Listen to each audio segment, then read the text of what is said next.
welcome to my channel Medical Legs Inside. Think like a doctor.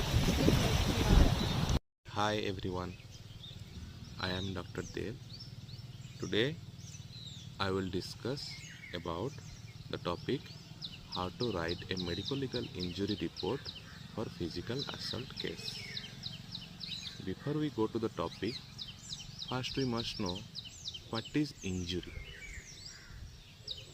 Injury is defined as any harm which is unlawfully done to a person by its body, mind, reputation and property.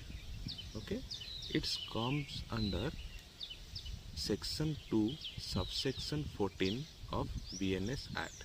Previously it was in 44 IPC. It was mentioned in 44 IPC Act.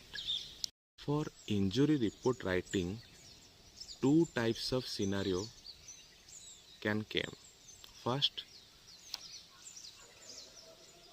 there is a patient came to you for treatment and you did the treatment and during treatment तुमको लगा कि वो medico legal case है, like किसने उसको पीटा है या फिर स्नेक बाइट है या फिर कुछ तुमको लग रहा है कुछ फिजिकल असल्ट हुआ है, तो उस टाइम क्या करोगे?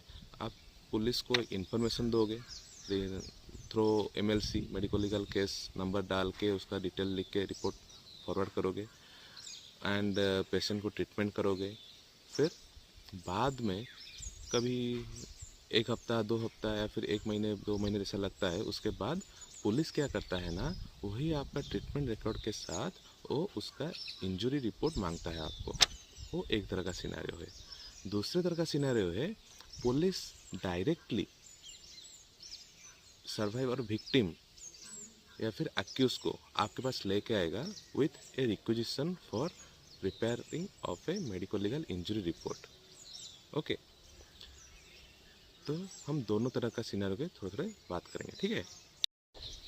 पुलिस एक इस तरह का इंजरी रिपोर्ट लेके आता है, उसके पीछे पुलिस का रिक्विजिशन लिखा होता है।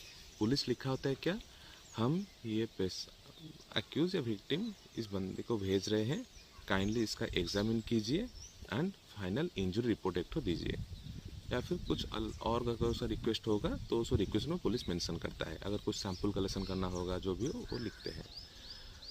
तो रिक्वेशन पढ़ने के बाद हम ये फॉर्म फिलअप करते हैं, फिर पुलिस को हैंड ओवर करते हैं, ठीक है।